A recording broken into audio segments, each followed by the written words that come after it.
এই মুহূর্তের চাঞ্চল্যকর খবর, এসআইআর ও এনআরসি আতঙ্কে আত্মহত্যা করলেন আগরপাড়ার 57 বছরের এক ব্যবসায়ী। উমা অ্যাপার্টমেন্টের ফ্ল্যাট থেকে প্রদীপ কর নামের ওই প্রবীণের দেহ উদ্ধার করে পুলিশ। এনআরসি ও এসআইআর নিয়ে মানসিক চাপে ছিলেন তিনি। মৃতের ঘর থেকে উদ্ধার হয়েছে একটি সুইসাইড নোট, যেখানে এনআরসিকে মৃত্যুর জন্য দায়ী করেছেন তিনি। ফোন পাই যে এরকম গলায় দড়ি দিয়েছে প্রদীপদা।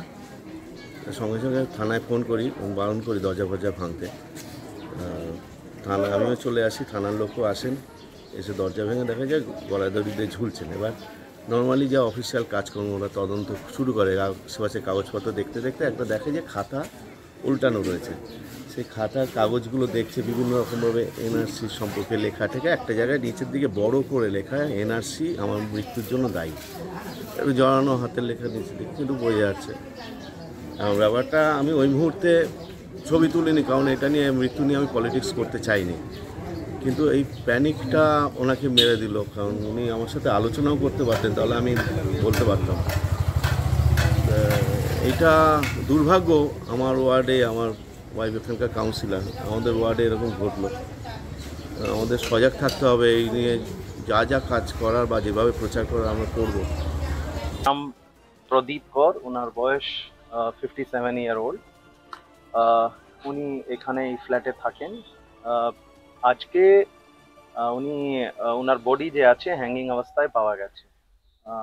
তারপরে আমাদের পুলিশ স্টেশন এখানে আসে এবং বডিটাকে উদ্ধার করে, এবং বডির পাশে একটা রেজিস্টারে একটা খাতায় ওনার সুসাইড নোট লেখা ছিল। আমরা পরিবারের সাথে কথা বলেছি, বাকি ওনার যে পরিচিত যাদের সাথে উনি মিশতেন ওনার সাথে কথা বলেছি। যেটা প্রিলিমিনারি যেটা এখন পর্যন্ত আমরা জানতে পেরেছি সেটা হচ্ছে উনি এই যে এনআরসি নিয়ে বিভিন্ন ধরনের কথাবার্তা চলছে, ওটা নিয়ে ওনার মধ্যে একটা ডিপ্রেশন ছিল, ওটা নিয়ে উনি প্রচণ্ড চিন্তিত ছিলেন। এবং পরিবারের লোকের যে বক্তব্যের মধ্যে উঠে আসছে, কালকে যখন এসআইআর এর অ্যানাউন্সমেন্ট হয়েছে তারপর থেকে ওনার শরীর যে আছে ওনারা বোধ করছিলেন কি উনি খুবই মানে রেস্টলেস রয়েছে।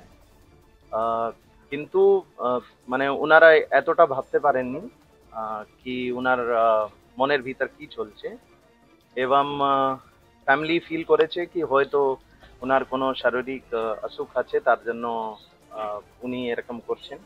যাই হোক, রাত্রিবেলা উনি খাবার খেয়েছেন, কিন্তু সকালে ওনার যে ঘর ছিল উনি যখন ঘর থেকে বেরোননি, তারপরে ওনার যে ভাইয়ের স্ত্রী আছেন উনি ওনাকে ডাকেন, অনেকবার করে ডাকেন। যখন উনি কোনো সাড়া না দেন তখন উনি আরো আশেপাশের লোকগুলোকে ডাকেন। তারপরে ওনারা জানতে পারেন কি উনি ভিতর যে আছে গলায় দড়ি দিয়ে সুসাইড করেছে।